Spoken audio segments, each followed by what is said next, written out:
in the for this full committee legislative hearing. Before I continue, I want to tell my friends from California that hopefully we'll have a vote later on today to send some resources out for the awful fires that are going on. I experienced those a year ago in Gatlinburg. We lost, in Sevier County, Tennessee, where we lost 2,500 homes, 14 lives. And so it is astounding what's happening there. So I just wanted to pass that along to you all that are in California. There's any way that we can help, we wanted to help. I've been down that road.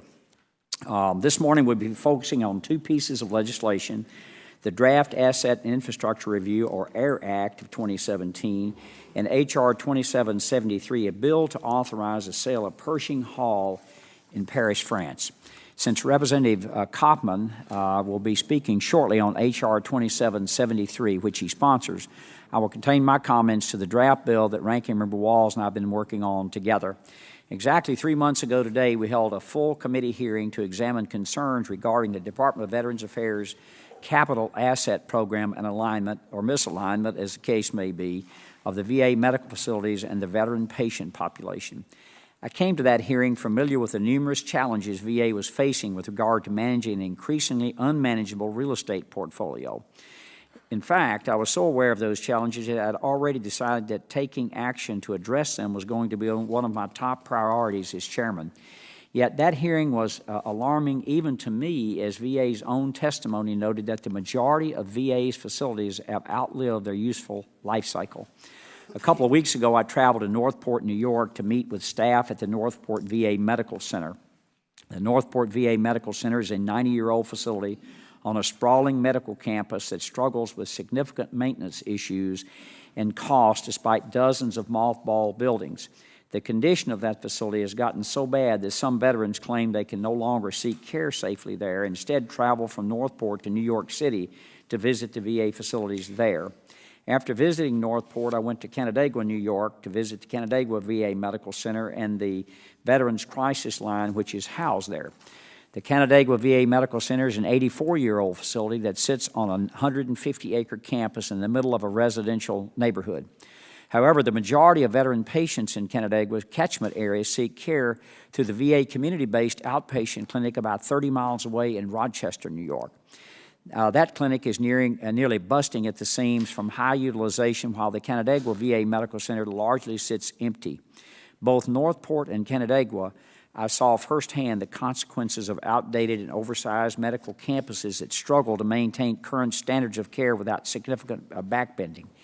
And we wonder why the VA healthcare system has struggled to provide care that meets the highest access and quality standards in recent years. And that's why Ranking Member Walz and I are working together on this draft of the AIR Act. This legislation would require the Secretary to develop criteria to access and recommend changes to VA medical centers. That criteria would be published on the Federal Register, subject to a 30-day public comment period, and would be required to take into account a number of factors, including access to care, the capacity of the local healthcare market, input from local veteran and stakeholders, and potential costs and savings. The legislation would also establish an 11-member Asset and Infrastructure Review Commission that would use the criteria established by the Secretary and the recommendations for action made by the Secretary to develop a report containing findings and recommendations for the modernization and realignment of VA medical facilities. Should the Commission find that any of the Secretary's recommendations deviates substantially from the Secretary's criteria and a change is needed, the Commission would be required to publish a notice of proposed change in the Federal Register and conduct public hearings in the local community on the proposal changes.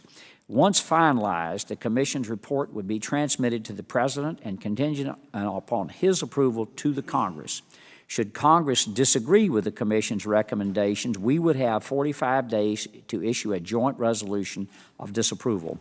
Absent that, VA would be required to begin implementing the recommendations. This draft bill has been circulated with VA and with the VSOs and was subject to a full committee roundtable in early September. Since then, I've met individually with many members from both sides of the dais to discuss this language and the intent behind it. and how it aligns with ongoing efforts to course-correct VA's many care and the community programs. That said, this bill is just a draft, and I understand that there are still a number of concerns and questions about it, particularly with regard to the timeline, the composition of commissioners, and the involvement of veterans and advocates. I appreciate the many thoughtful comments made in the written statements prepared today, hearing by our VSO witnesses, and I look forward to incorporating many of their suggested changes in the coming days. I intend to also incorporate provisions in this bill prior to its introduction to increase the threshold of minor construction projects and expand enhanced use lease authority.